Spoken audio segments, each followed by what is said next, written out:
mahasiswa dari Universitas Tadulako, program studi bimbingan dan konseling, atas nama Rahmawati, stambuk A501200018.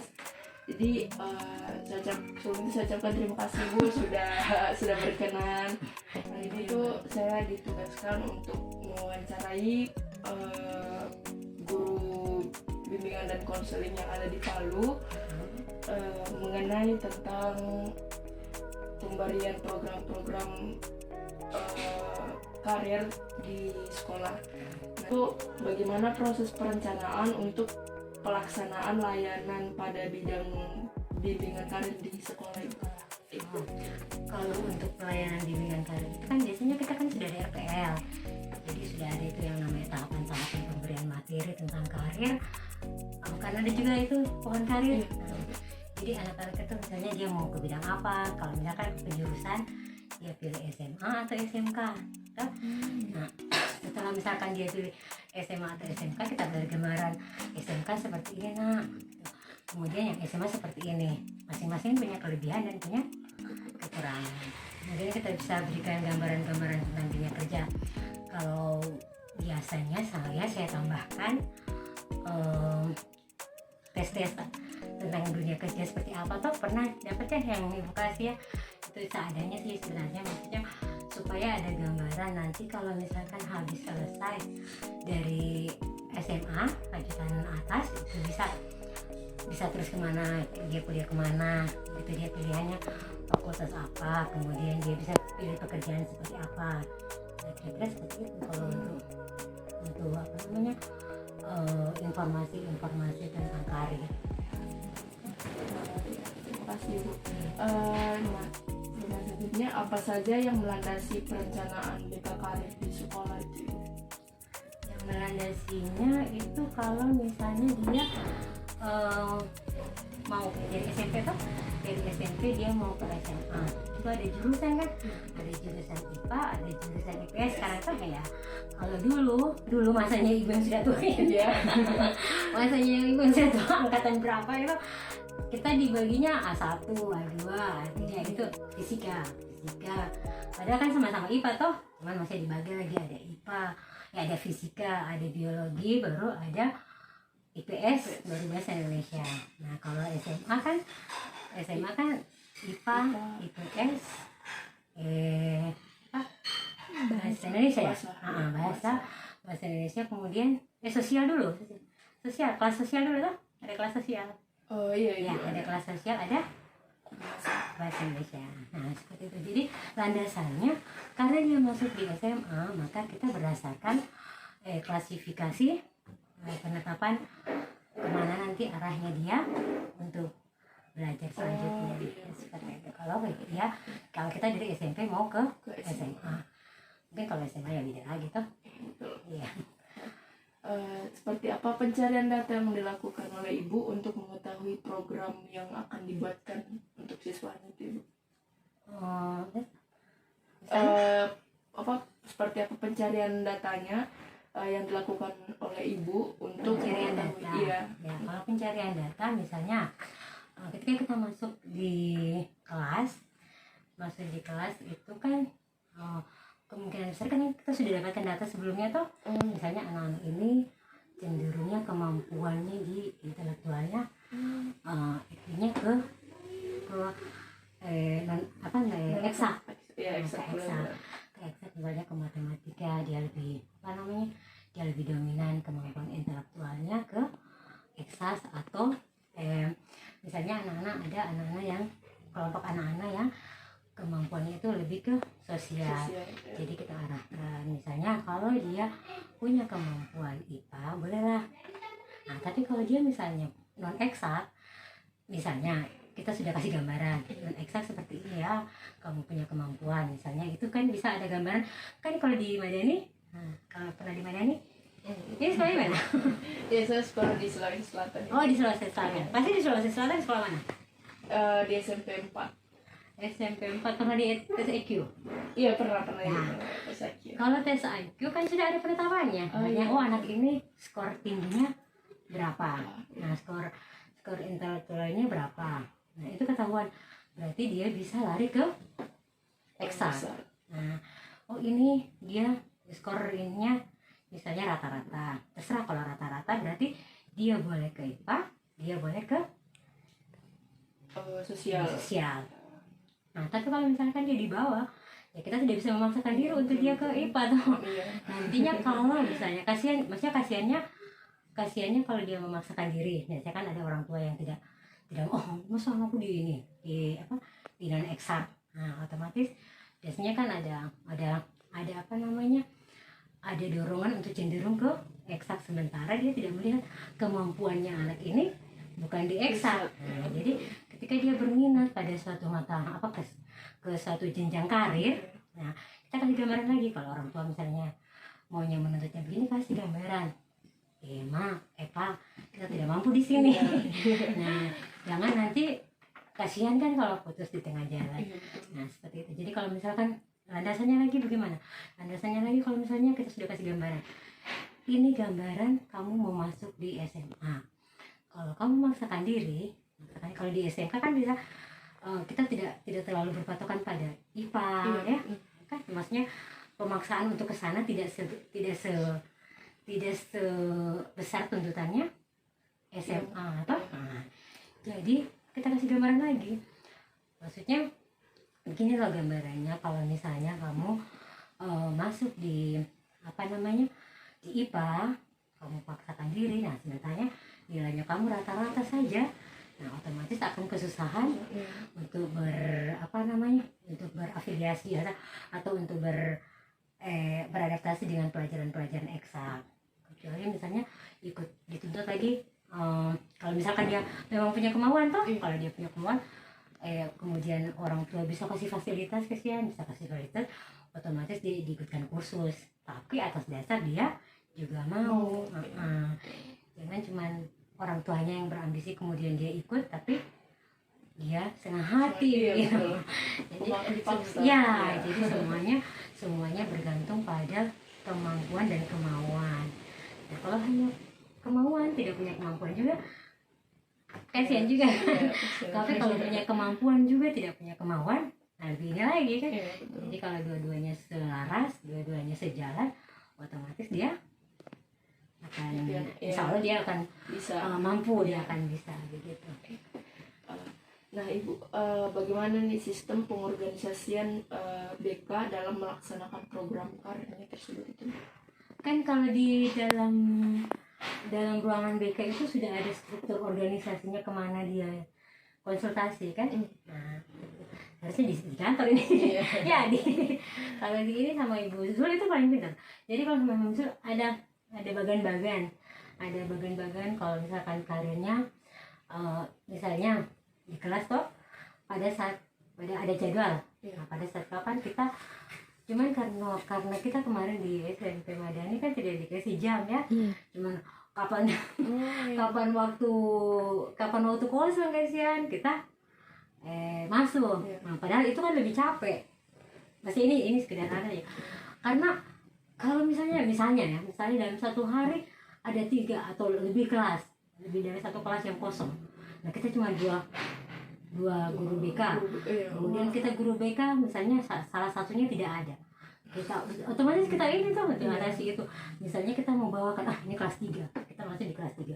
Otomatis kita sudah harus memberikan layanan karir. Nah, jadi pada saat kita memberikan layanan karir, strukturnya kita mau kasih gambar belum berapa ya kadang-kadang misalnya bolehlah kita mengisi 2 jam itu toh, 2 jam itu.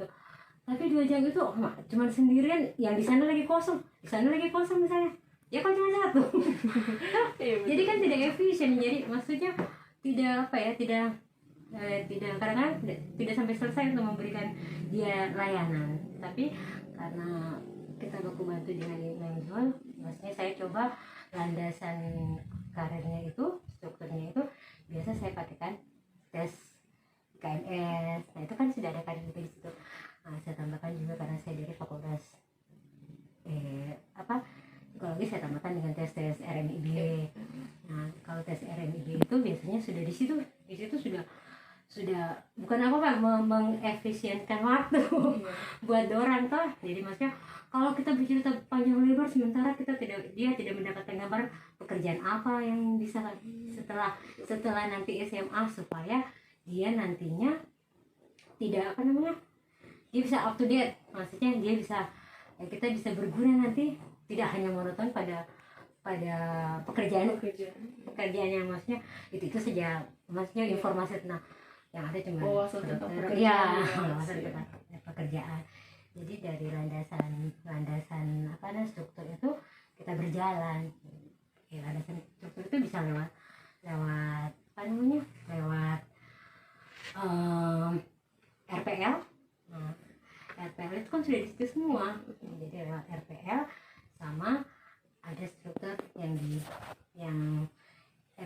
LK itu apa itu namanya, layanan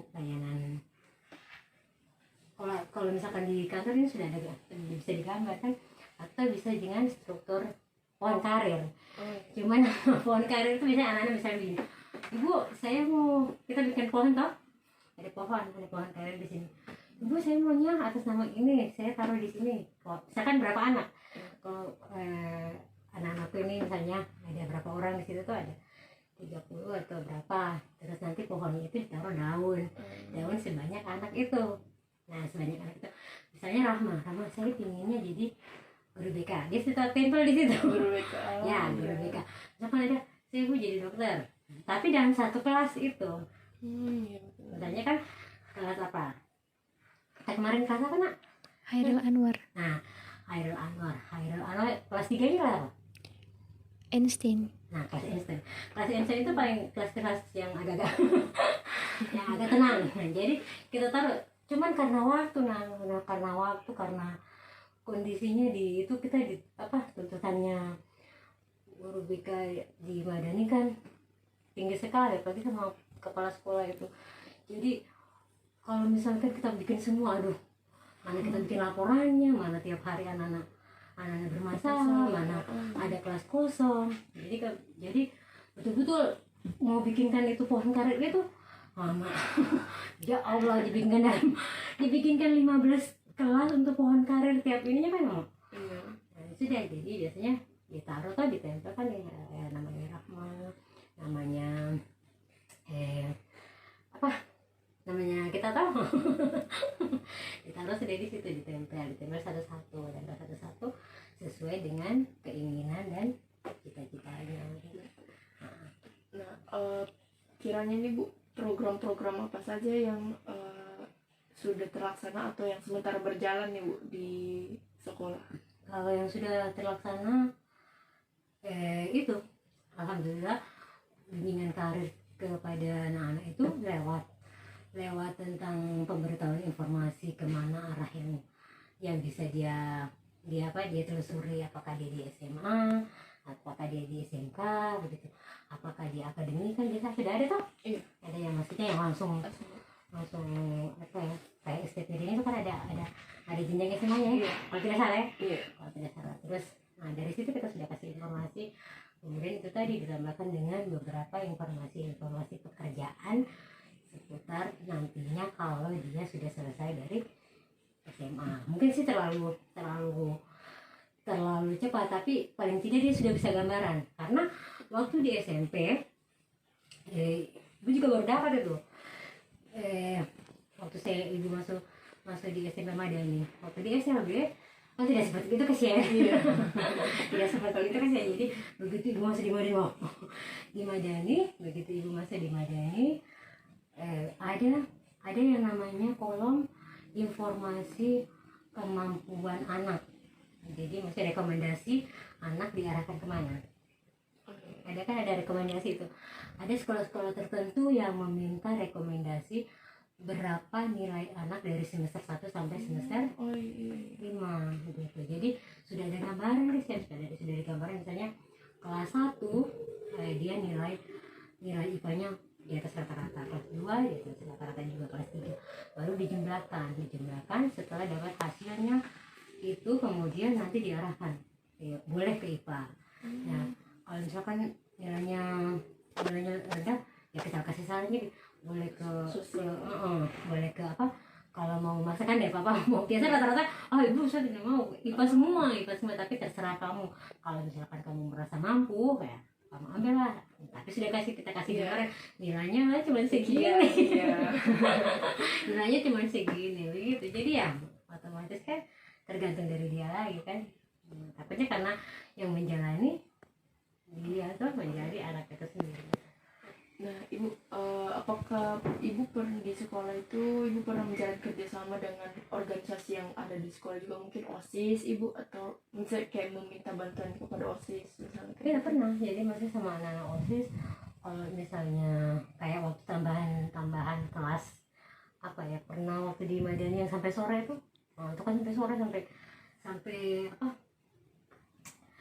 kita materi harus ada materi tambahan, ya otomatis kita kerja sama dengan anak-anak.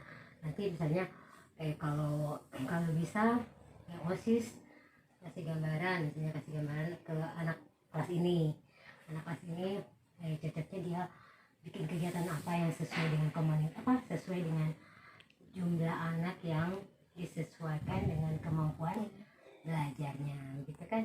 Kan setiap kelas itu pasti beda-beda maksudnya beda-beda kemampuan anaknya.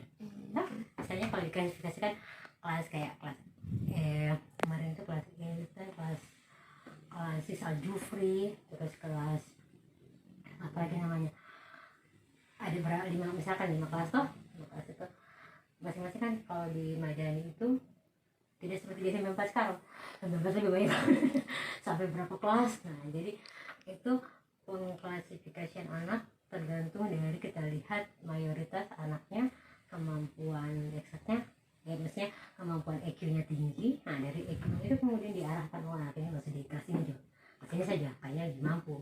Nah entah nantinya di dalam dia tidak mampu bersosialisasi dengan temannya, dikasih pindah ke kelas yang lebih rendah kemampuan intelektualnya. Terus seperti itu. Nah ibu, siapa saja yang terlibat dalam proses perencanaan pelayanan BK Karir? Guru BK, wali kelas, kemudian kesiswaan, ya termasuk kepala sekolah untuk langsung bertanggung jawab kan RPL itu yang tanda tangan kan kepala sekolah. Semua kegiatan yang kita bikin, yang kita rencanakan, yang kita lakukan harus sepengetahuan kepala sekolah dulu tuh. Nah ini ibu menyambung, jadi siapakah yang berhak merevisi pelaksanaan layanan karir ibu? Kepala sekolah ini. Kesiswaan sama staf intern sekolah, maksudnya pejabat sekolah kayak kan wakil kepala sekolah itu ada berapa ya, ada kesiswaan, ada kurikulum ya kayak ada bagian kurikulum, terus ada bagian ada 4 kalau tidak salah ya. Tadi gua agak ini humas kayaknya humas itu sudah kesiswaan. Iya, humas kan sudah kesiswaan. Nah jadi nanti dari situ konsultasi dari situ apakah ini layanan ini bisa dilakukan atau tidak. Pokoknya semuanya kita jalan itu tidak jalan atas program itu kita dapat terus kita jalan gitu saja, tidak. Jadi kita rencanakan, kita buat dulu maketnya di RPA, baru nanti kita laporkan, nah gitu.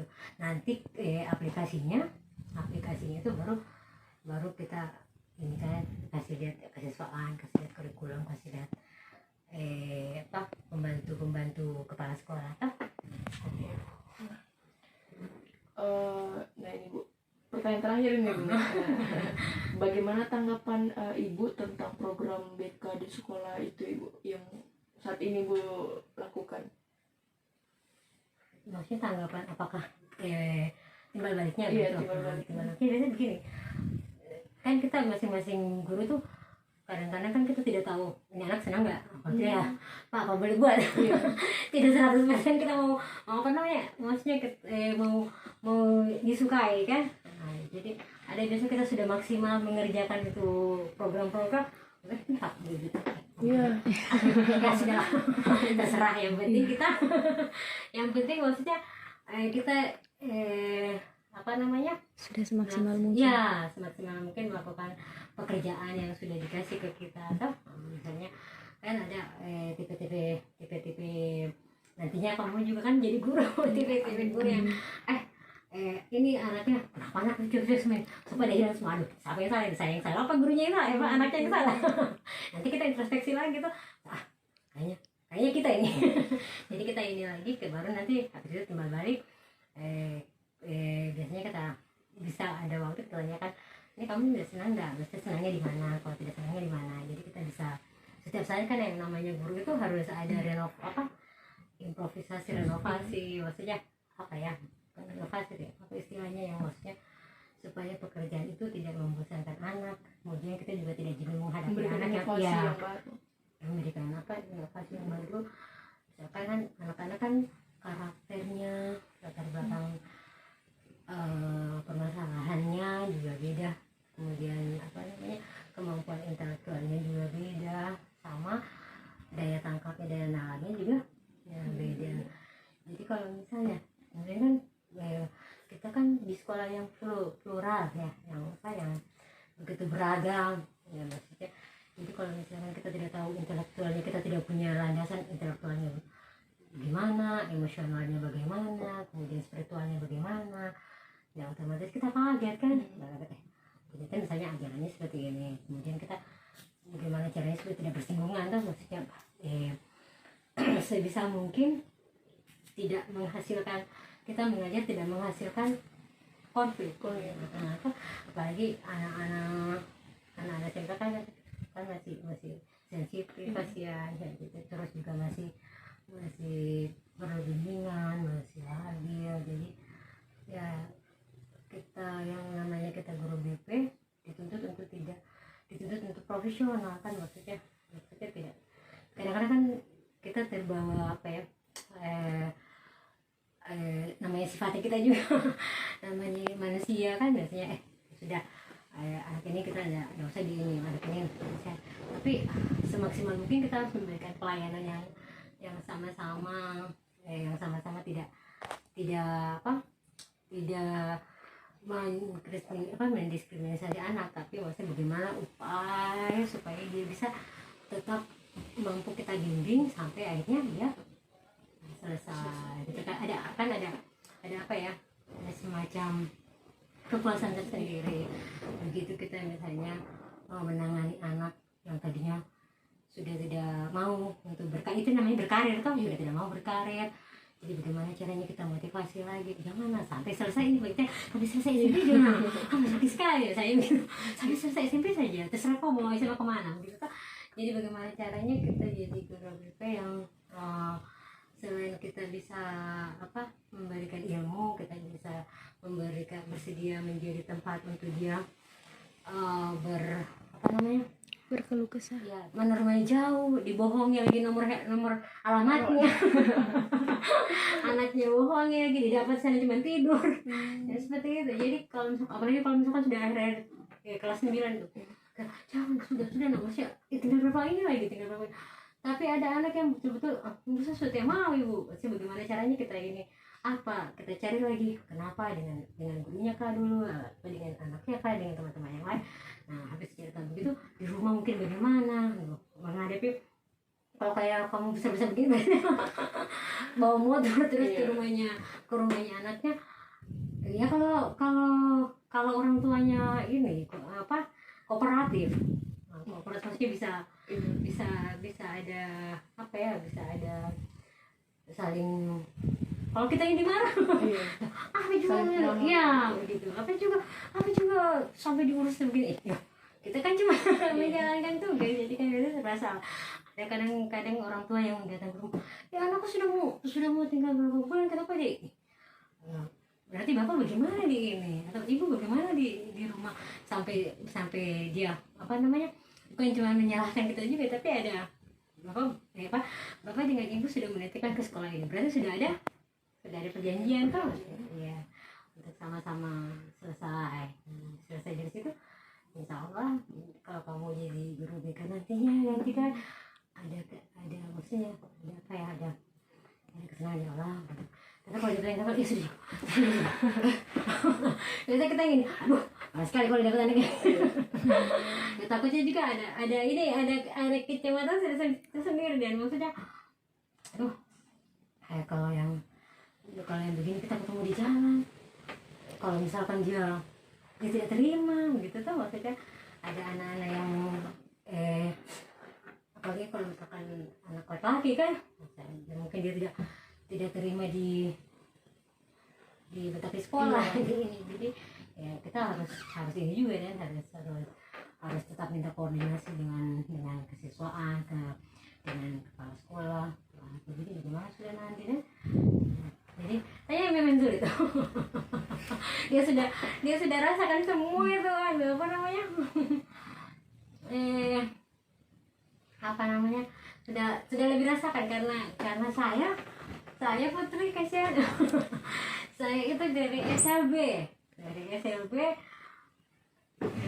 lebih apa ya, maksudnya jarang saya pergi langsung di rumahnya karena memang permasalahannya dulu sudah kompleks di sekolah, mau pergi lagi di rumahnya, mau pergi lagi di rumahnya.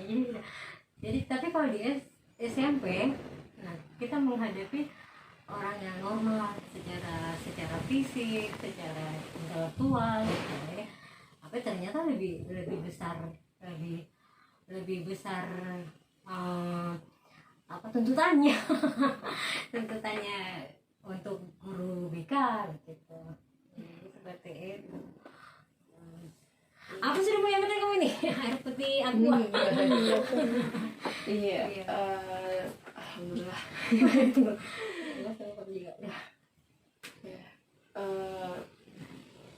Terima kasih Bu sudah meluangkan waktunya berbagi cerita kepada kami tentang bagaimana susahnya, bagaimana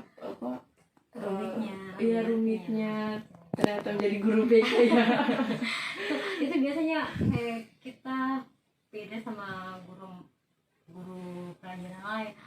Saya sampaikan, ternyata seperti ini. Saya baru merasakan begitu masuk di sekolah umum. Astagfirullahaladzim, mana tuntutan guru-guru lain itu besar sekali. Apa sedikit, ini ada yang terlambat. Maksudnya yang bisa sebenarnya ditangani dulu sama wali kelas sudah kita yang tangani. Padahal kan itu sudah keluar juga, kasihan. Maksudnya banyak kan sampai ini sebenarnya off the record. Jadi misalkan kayak begini, masa terlambat saja sepatu sama anu yang tidak sesuai, guru BK lagi. Terus apa namanya, kayak kemarin itu vaksin guru BK lagi nih. Padahal kan itu bukan tupoksinya kita kan bagaimana caranya dorang masuk di kelas. Nah, baru memang lebih senang kalau ada waktu. Otomatis kita ini berbagi. Maksudnya biar cuma berapa jam di kelas tuh, dan kita tidak mau tahu dia kosong bagaimana itu, bukan kita yang isi. Maksudnya satu hari misalkan kosong itu, guru-guru yang tidak ada, yang kosong itu jangan bergantung sekali sama anu tuh guru BK. Apa kan biasa guru mata pelajaran itu kan lebih dari satu. Mintalah yang lain lagi tuh, bukan semuanya guru. Terus juga lihat jumlahnya. Terus biasa kadang-kadang yang bikin kita jadi kecil hati bukan apa pandangannya sedih, cuma duduk-duduk. Bayangkan, biasa dibilang cuma duduk-duduk, tidak seperti guru mata pelajaran lain harus on time ke kelas, harus. Jadi biasa saya dengan mem tuh, dia kita duduk-duduk. Sampai kita tidak pulang, kita harus cari lagi tuh anak itu di mana dia punya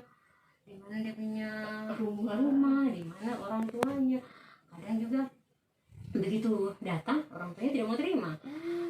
Ya. Kenapa? Kayak waktu saya dengan Memsul tuh, saya di ini. Aduh, datang sudah orang tuanya. Bukan kita yang marah ke dia, maksudnya bukan kita. Boleh kenalan nih sebelum masuk ke sesi wawancaranya? Saya Rahma dari Universitas Dulako. Kalau boleh tahu namanya siapa? Saya Zahra Tusyita dari SMP Madani kelas 8. Oh ya, kelas 8. Jadi mungkin tadi heran saya dipanggil gurunya ke sini untuk wawancara. Jadi saya di sini untuk penyelesaian tugas ujian tengah semester dari salah satu mata kuliah BK Karir. Nah di sini saya ditugaskan untuk mewawancarai beberapa siswa. Nah salah satunya itu adalah yang terpilih di SMP Madani. Jadi mungkin sebelum lanjutnya mungkin kita bahas dulu nih. Kalau boleh tahu untuk kedepannya adik sudah punya bayangan tentang masa depan nih? Belum ada. Kalau boleh tahu cita-citanya adik apa? Jadi guru. Cita-citanya jadi guru. Terus untuk mencapai cita-cita itu kiranya nanti setelah selesai SMP ini mau lanjut kemana? SMA mana atau SMK? SMA di Madani. Oh SMA Madani juga. Oh, ya. Nah kalau boleh tahu tadi kan cita-citanya jadi guru. Motivasi apa sih yang membuat adik ingin menjadi guru gitu? Tidak ada. Tidak mengapa. Tidak. Mungkin karena ada tante yang jadi guru mungkin. Ya kan. Nah terus kita mungkin langsung masuk intinya ya. Kalau dari SMP Madani sendiri ini selama adik sekolah di sini pernah tidak mendapatkan layanan mengenai pengenalan sekolah-sekolah ke depannya itu? Iya. Pernah. Oh iya, alhamdulillah kalau pernah. Terus kiranya pelayanannya itu seperti apa? Mungkin nih kalau adik lupa saya ingatkan lagi, mungkin itu pengenalannya guru BK masuk ke kelas atau bagaimana? Ya seperti itu. Ya seperti. Iya. Jadi tadi kan cita-citanya jadi mau menjadi guru nih. Kalau boleh tahu guru apa ya? Guru SD. Guru SD. Berarti suka anak kecil. Ya guru TK ya kalau suka anak kecil. Iya tadi kan mengenai bimbingan karir. Jadi pas selama menduduki kelas 8 ini, kalau boleh tahu nih, adik pernah bermasalah tidak sampai masuk UMBK nih? Nggak pernah. Alhamdulillah, syukurillah ya. Berarti tidak dapat sama guru BK-nya. Tapi menurut adik guru BK di sekolahnya adik itu pandangannya adik ya, itu sudah berjalan dengan baik atau belum? Iya berjalan dengan baik. Kenapa? Kenapa bisa adik? Mulai dari ngurus itu banyak tuh kayak mengurus kasus gitu. Oh, mengurus kasus. Nah kan pasti adik tidak asing dengan kalimat ini. Guru BK itu hanya dianggap polisi sekolah. Pasti kan pernah dengar kan kalau guru BK itu tugasnya sebenarnya cuma kayak menghukum anak-anak atau kayak potong rambutnya anak yang misalnya gondrong begitu gitu. Menurutnya ini pandangannya adik, setuju tidak dengan pendapat itu? Tidak. Kenapa? Karena guru BK itu biasanya cuma mengawasi, tapi kalau misalnya kita mematuhi aturan dia tidak begitu. Oh, selama ada di sekolah di SMP Madani, di SMP Madani tidak seperti itu ya? Iya tidak. Iya, mungkin itu saja yang bisa saya tanyakan, dan alhamdulillah jawabannya juga sudah memenuhi. Jadi saya ucapkan terima kasih. Sama-sama, Pak.